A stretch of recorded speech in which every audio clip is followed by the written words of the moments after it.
Hello Muffin. I'm back to do a budget with me video. In this video, I'm going to go over the app that I use, which is called Airtable.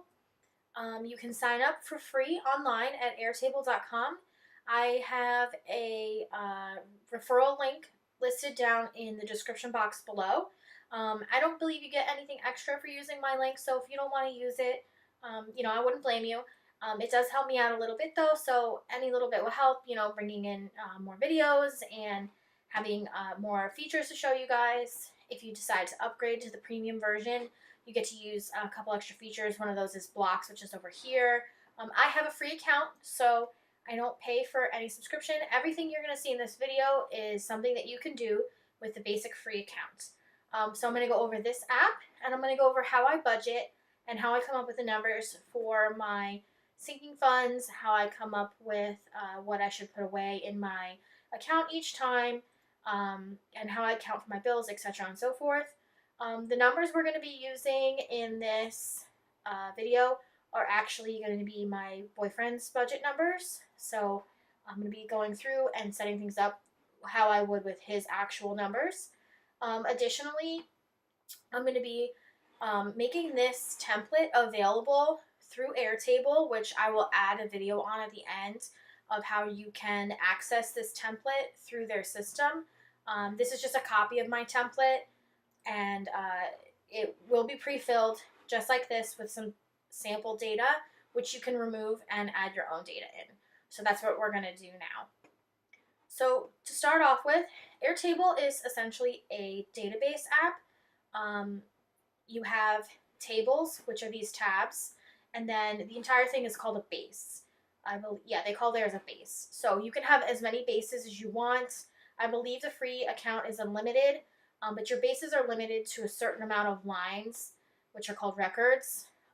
In this app, you're not going to even come close to the limit. I think the limit is 1,500 records per base before you hit the premium account that they want you to pay for. But if you're just using it for light personal use, then realistically, you're never going to have that issue. They have a lot of really cool features, and I'll try to touch on as many of them as I possibly can. But I would suggest going through the website for Airtable and seeing what they have for yourself, because there are just so many things. So first thing we're going to do is I'm going to go through and show you some of the different features and a few of the different menus and such, and then I'm going to clear the data and we're going to start from the beginning.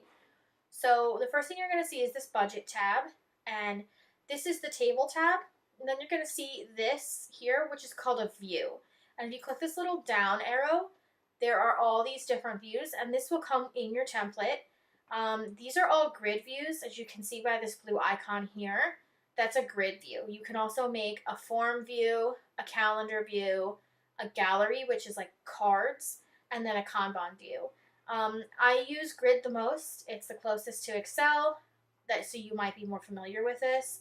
Form view is also great. You could actually make a base that has a form view, and you could use the form view to say log your expenses while you're out in the field, and then each expense you log would show up in your table as a new record. So it would be a new line each time.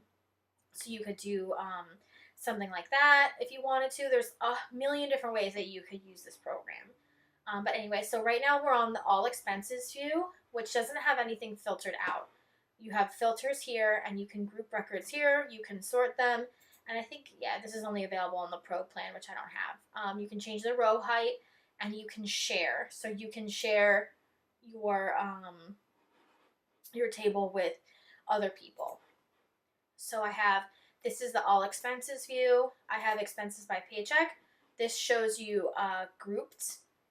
So these are actually grouped, so I can see what expenses go in what. And then I have inactive expenses filtered out. So that's my filter, and you can see my group here.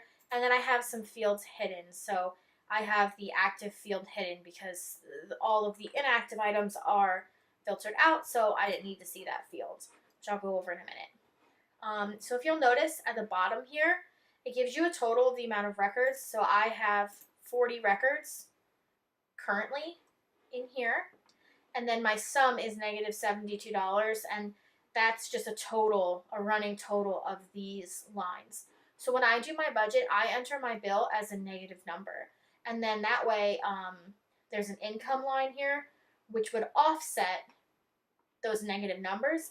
And in the end, I mean, hopefully, would have a positive number here as to how much money I would have left after all of those bills. So these are kind of dummy numbers. Some of them are correct to what I pay, but some of them are not. So that could be why it says negative $72 down at the bottom. But as you can see, it also gives you a sum total here and here, and these can be changed. You can click on them and you can change them to be any of these other formulas, which if you've ever worked in Excel, you should be pretty, those should be pretty self-explanatory. So that's another view that I have in here, and then I have similar views. This is just everything that's on the 15th.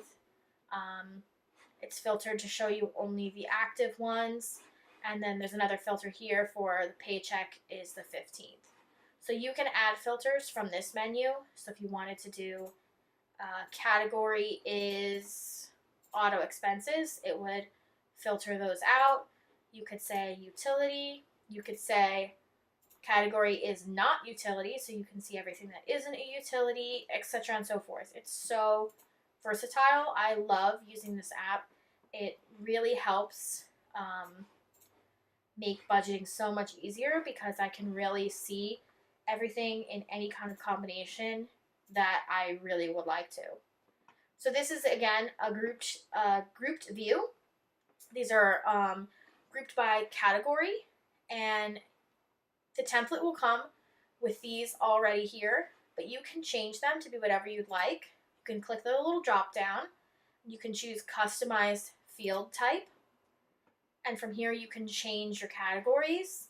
You could even change the field type to be something else entirely if you want to type in your categories and just make it a text item.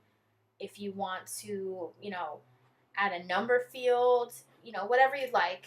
I would suggest, again, going through the help documentation when you first log in. There's a few, I think there's like 5 links that they give you that you can sort of read through what they have to offer, and they'll kind of guide you through the entire app. But so these are grouped by category here. I have all of my debts, auto expenses, subscription services, utilities, rent, food, and then I have another category called extra. Then I have income and insurance. And there are plenty of categories here that come with the template, so you don't have to use mine. You can, you can always add extra ones here. You can add as many as you'd like. But these are the ones that I found that I use the most, so I left these in there. Of course, you can add whatever you need to. So this is the first table. I'm going to switch to all expenses because this one has the most data with no filters or grouping or anything. Then I have a debt tracker table here where you can type in the name of your debt, the debtor, and then you would type in your minimum payment, how much you started off with. This rolls up the amount of payments that you've made on this table, which I'll explain in a minute. This is a formula to subtract, how much you've paid from how much you started with. And then here is a formula that will show up once you've paid your debt off. It will come up with one of these. It'll say, you did it, and have a cute little emoji. So, you can list your auto loan, your mortgage, different student loans, what have you. And as you make payments on this table here, you would log your payments. So I would just click, if you just click this empty space here, it'll insert a new record, or you can do Shift Enter. So here, this is a linked field, which links back to this table. So I can click Capital One, and if I want to make, say I want to make a $4,000 payment, obviously the original payment was more than that, or less than that, so it would be over, but the debtor is Capital One. This links it back to here. I make a $4,000 payment. If I want to make a note, used bonus to pay off card. And then if I go back to this table, right here it tells me that I have overpaid it by $2,000 because I obviously wasn't paying attention to how much I had left, but it auto calculates that using the information that's in this table and puts that amount here, and then it says you did it, you paid it off, and then that you can snowball down to the next one as you continue. So you can make a note as to when your snowball payments increase for the next rounds. You know, you can really utilize this any way you'd like, but I have all these formulas and links already set up, so you don't have to edit any of these. It would just go automatically. This column and this column would be the two columns that you would change for your personal debts. So Steve doesn't have, well, he has a student loan, but I actually don't have that information. So I'm just going to delete all of this, and I'm going to delete all of these. So those are empty. I'll enter in his information once I get it, but I think that was a pretty good explanation, so I don't need to really go too far into that. So let's see. I'm just going to clear all of this. We'll delete all of these and we'll start fresh. So I'm just going to go over my rows real quick, or my columns, I'm sorry. So this is the name of the expense, the category it lives in, how much it costs, the account website. This is handy for if you want to open this up every time you have a paycheck to pay bills. You can literally just click on the link that's listed here and it'll take you right to the website in like a new, whatever your default browser is, it'll open up the website in that browser, so you can just pay it right from there. The day due, which I don't have as a number field, I have it as just a text field, so you can write in like every second Tuesday rather than like the 15th or the 8th, because you know that might not be the case for certain bills. This is a checkbox field, so you can check off if the bill is on auto pay. This is an active field if you want to check off that you have a bill that is currently active.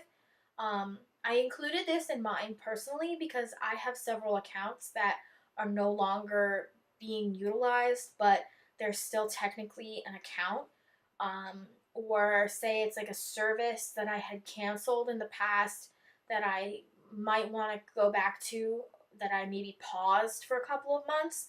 That's what I included this active for. So if you don't want to have to re-enter all this information, and you can just uncheck it and it'll remove itself from several of these views, because these only show you active expenses. They don't show you everything. They only show you the ones that are active. So this helps you keep some of your data. Like if you want to keep your login information for an account that was closed or that you paid off, you could keep that information here and then not have to go look for it again. You just uncheck it and then it removes it from your budget.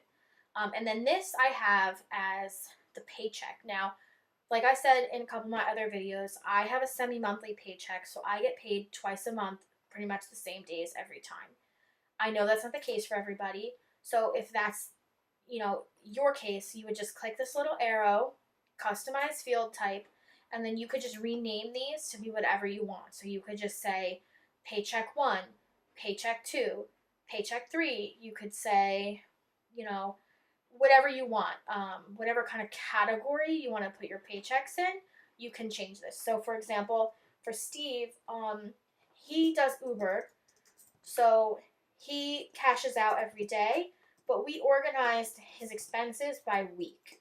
So he has a weekly goal for how much he needs to make, which I'm actually going to recalculate as we walk through this budget with me, because some of his expenses changed drastically since the last time I did it, so I just want to make sure they're accurate. So we're gonna, you know, soup to nuts this budget here and do everything over again from scratch. But so he does 4 weeks because that's the minimum amount you can have in a month. If we have a 5-week month and he works an extra week, that would just be extra money he would put away, or you know, put towards some of his debts or something like that. So we're just going to go through his expenses. I'm going to speed through this while I add them, and then I will be back.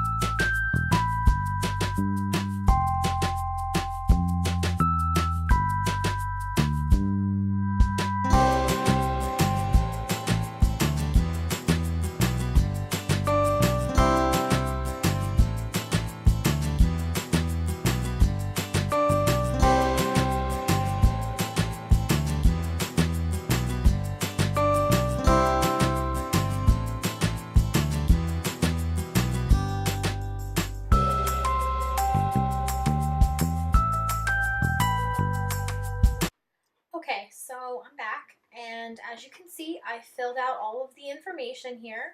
So because he does do Uber, and I also do this in mine, I did 4 lines for some of the recurring items. This is actually different. This actually recurs 4 times.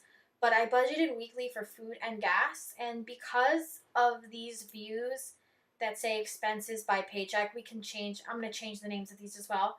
But expenses by paycheck, it groups them based on the week. Over here, it groups them based on this field. Whatever you're entering into this field, that's what runs the grouping on the other views. I like to see a budget per paycheck for certain things, which is kind of in line with the cash envelopes. If you want to do a overall monthly budget in here versus like the individual ones, you know, you can feel free to do whatever works best for you. But because he really needs like a weekly quote unquote like goal to meet, um, for me it's easier to see how the money breaks out via each week, because some are obviously going to be more heavy than others. Like he's got a lot of week 2 and week 4 over here, and not so much week 1 and week 3.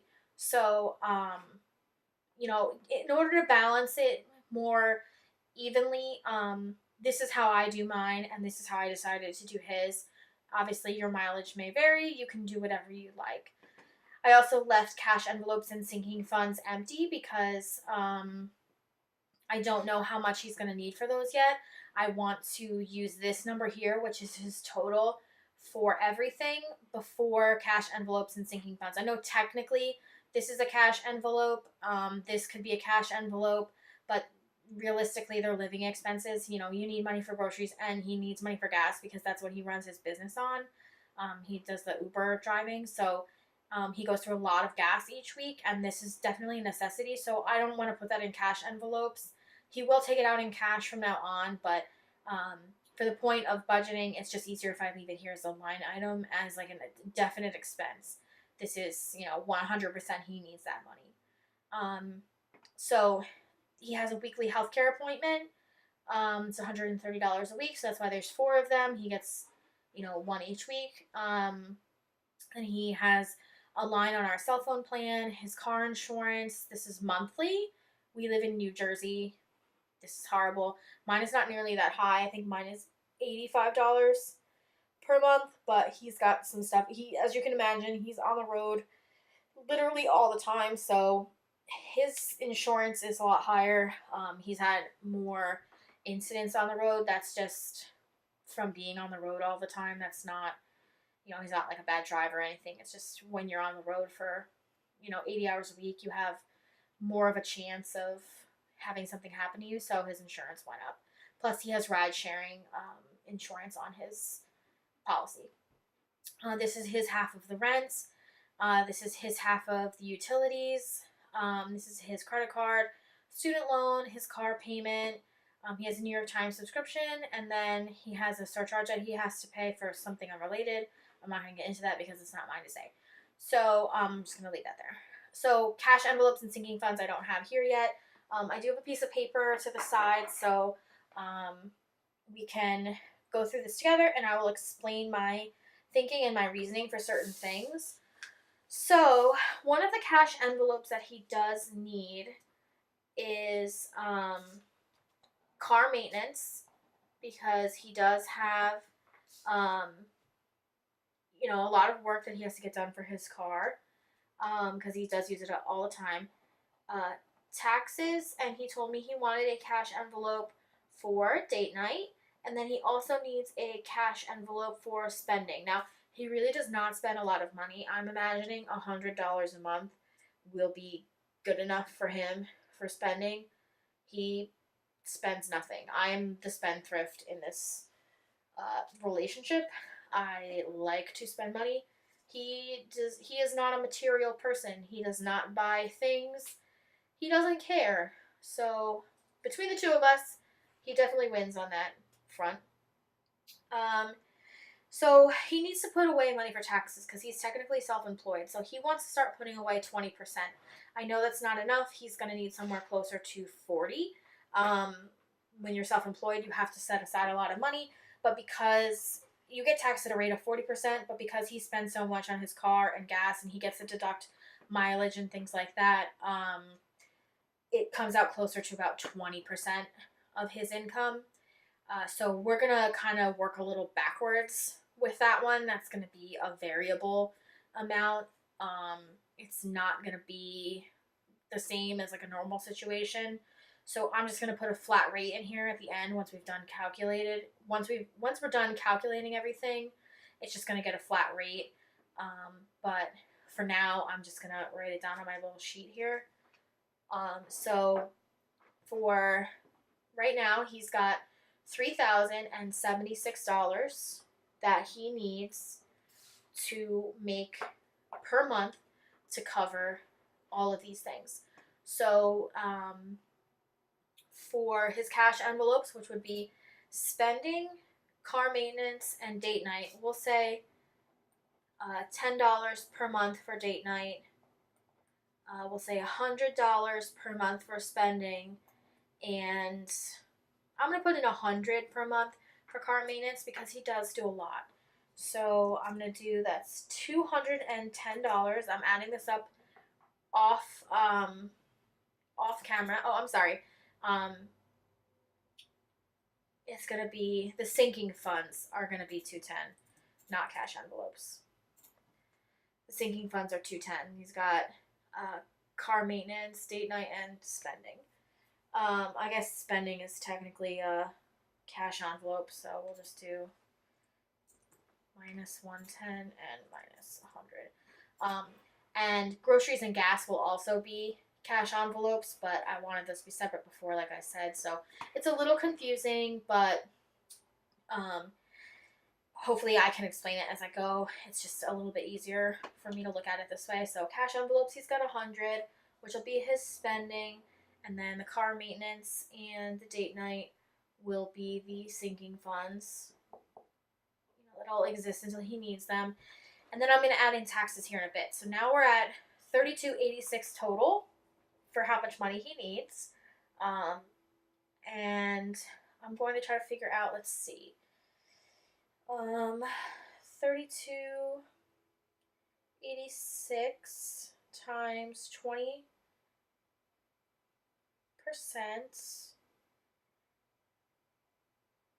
is $657. So let's add that back to 32.86. So that's $39.43.20. So I'm going to round up to 4,000, and we'll do times 20%.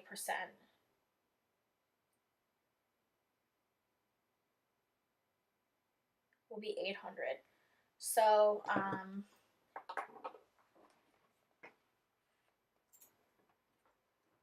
we're going to put a taxes line here. This is technically going to be a sinking fund, but I'm going to put extra for now. This is just a number here so I can calculate. Okay, so that leaves us with $4,086. Obviously this number here is a bit, squinchy. I just kind of pull that out of my butt.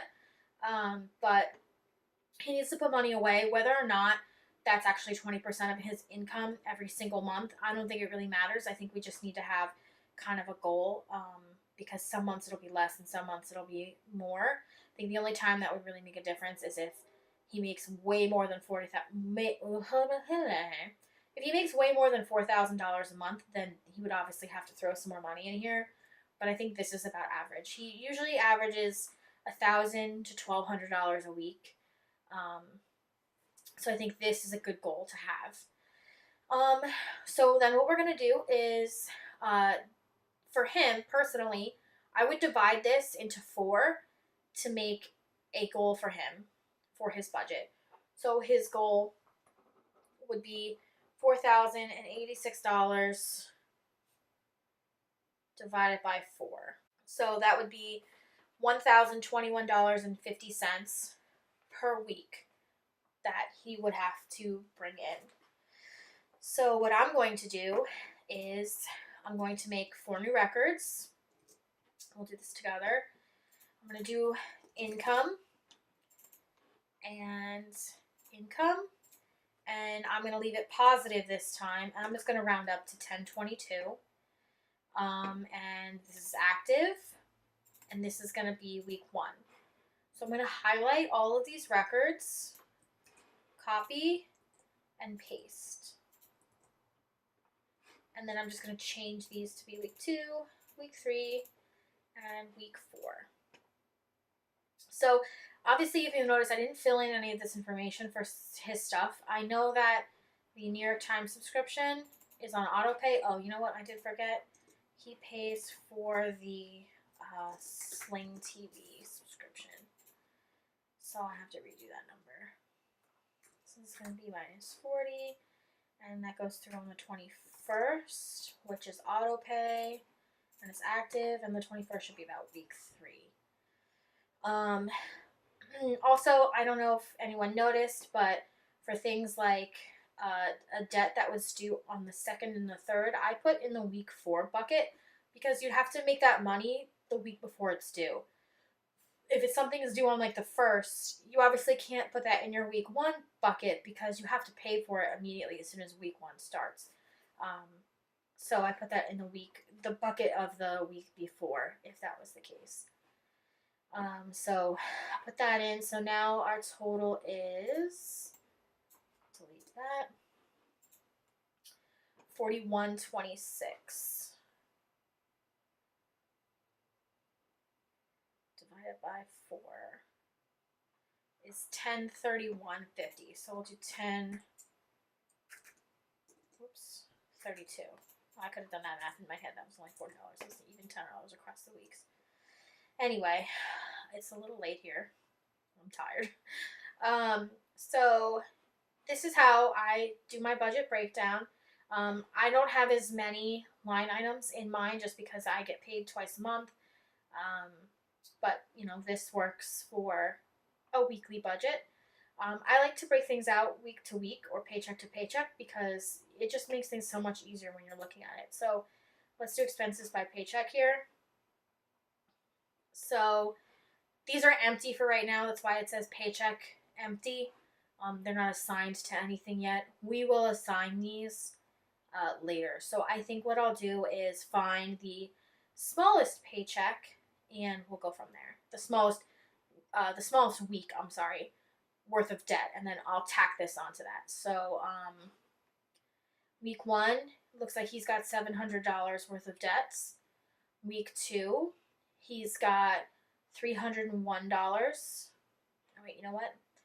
Let me sort out the income that's not worth of debts in that total.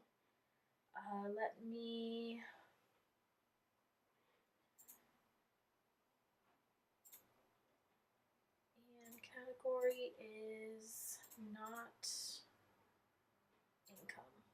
All right. So that's better. All right. So week 1, he's got $330 in debts.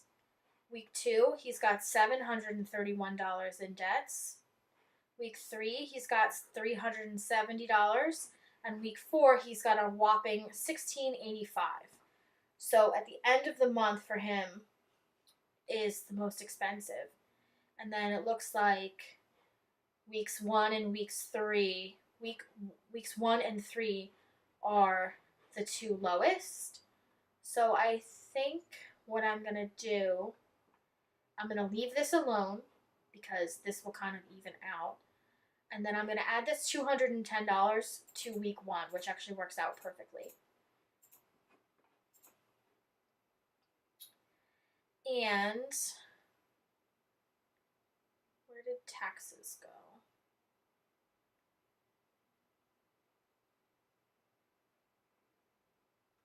You know what? I don't think taxes are in here. Did I screw that up somehow? Oh no. Yeah, see?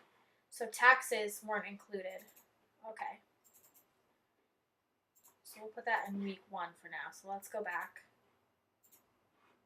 Alright, so now week 1 has $1,340. So because taxes are so large, it might behoove us to split this up from week to week. So let's do that. So this is how it can get a little complicated because, you know, you're doing multiple line items for the same thing, but it's better to break it up amongst your paychecks slash, you know, weeks, if that makes it easier. So we'll do that. So that should even things out much more. Alright, so now we got week 1, he needs $740. Week 2, he needs $931. Week 3, he needs $570, and week 4, he needs $1,885. So that works out because then this is less and this is higher. So he needs $41.26. He needs to make $10.31 each week to cover all of these things. And that's with him making the cash envelopes in his first week to last the rest of the month. So he'll have that $100 to spend and the $110 for his sinking funds already put away. And then he'll contribute to his taxes envelope every week because that's just too big of a nut to crack in just 1 week. Yeah, so that looks pretty good. I would say that's pretty fair. Let me add these up real quick. Let me add up the 570 plus 1885, 2455.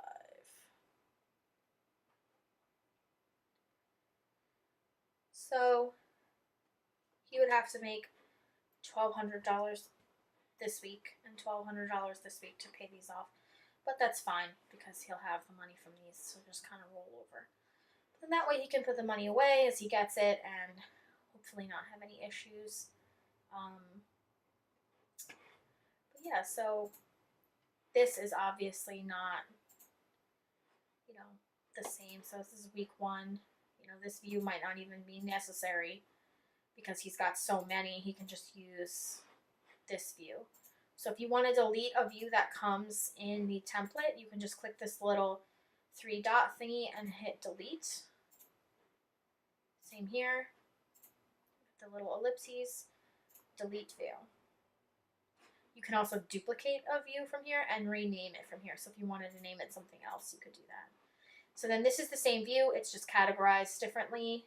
I don't think I have a category for cash envelopes now. I just left it empty. But here you can see he's got $480 in debts, $56 in recurring subscription services. He pays for the Sling TV. We just got this actually. We've gone years, literally years. I think we've been together 4 years, 3 years. And he's lived with me now for 2 years. Before that, it was even years for me with no cable. I haven't had cable in a ridiculously long amount of time. My dad had gotten me the $10 like small little box that he could get as an add-on with his subscription, but it only had, you know, like whatever many channels. I never really used it. I don't really watch a lot of television. So this is new for us. He wanted some sports channels, and I figured for 20 bucks each, if we split this, it really was not that bad.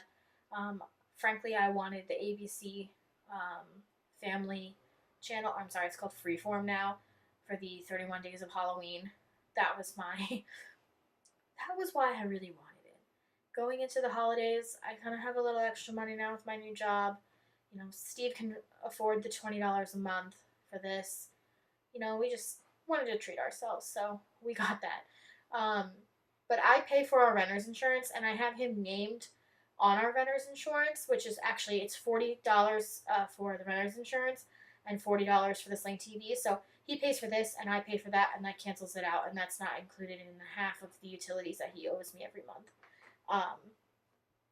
It just kind of evens it out. This is water, gas, electric. We have drinking water shipped to us. This is his half of rent, like I said, groceries. So this is all just categorized by the different categories. Or I'm sorry, sorted by the categories. It's grouped. Then here we go. Here's the income. So that's the total income that he needs to make for the month to cover all of this, plus put away money for his taxes. So I just wanted to pause this for a second because I forgot to mention this is where you would put your income if you had like a regular job where you would get your paycheck. It wouldn't be up to you to make your paycheck if you got a paycheck from an employer. And then you would just reverse engineer the cash envelopes and the sinking funds. Because I was making a goal for Steve to go make per week, I went backwards. I did the cash envelope amount and the sinking funds that he wanted first and added that to my total and divvied it up to make his income goal. But you would do it the opposite way. You would take your income and then subtract out all of your bills and expenses that were essential. And then from there, you would figure out how much money you wanted to do for your sinking funds and additional cash envelopes. I know some people use cash envelopes for their bills, and you could totally do that. You could take the money out for those expenses, but I prefer just to leave them in the account and let them sit there until they're needed and just budget for them separately in like a different line item record. But yeah, so if you weren't doing like a weekly goal, like his is kind of backwards from what a normal person's would be because he is self-employed. But if you got a paycheck weekly or bi-weekly or semi-monthly from your employer, you would take that number, subtract all of your expenses and your bills, and then what was left over you would use to fund your sinking funds and your cash envelopes, leaving money for groceries, gas, spending, and then your sinking funds beyond that. And if you wanted to do cash envelopes for certain expenses, you would do that as well. But yeah, so that's just a little side note. Back to the video. So from here, this is where I would make his cash envelopes and make the budget tracker like I made in my other video where I frankenplanned the budget extension with the mini lined vertical happy planner. But yeah, so I guess if you guys have any questions, you can go ahead and put them down below. Like I said, I'm going to make this template available on the Airtable website, which actually I can show you. So what we're going to do is, this is the home screen for Airtable. These are all of my bases. I have a lot of them. This is the template that will be going on Airtable Universe. That's what it's called. These are the learning and resources links that I was talking about. They'll pop up, I think, down here when you start an account. But they show you how to go through everything, and I would suggest watching those. So when you want to make a new base, you can click, add a base here, and it asks you if you want to start with the template, import a spreadsheet, or start from scratch. But you can also go into templates here and browse the templates that they've created for you if you'd like to do that. Or you can go over here to this tab where it says Airtable. It's called Airtable Universe. And this is where the templates that other people make will be listed. So I'm going to list mine. You're going to be able to search for Hello Muffin budget template, and it should pop up for you. So you'd be able to see my template pop up in this list. I haven't come up with, you have to put like a picture there, but I haven't come up with what I put, but hopefully that'll populate for you guys, so you'll get this template as it was when I first opened it in the beginning of this video. So I hope that was helpful. From here you can just create your sinking funds and cash envelopes, and then I would just put the totals here so I can see. But yeah, so hopefully that's a little self-explanatory, or hopefully that helps you guys, and I will see you guys next time. My next budget video will be around October 31st, when I get my last paycheck for the month of October, and I will go through setting up my new budget book as well, with the first month that I will be writing down my expenses and tracking all that information. All right, you guys, see you next time. Bye!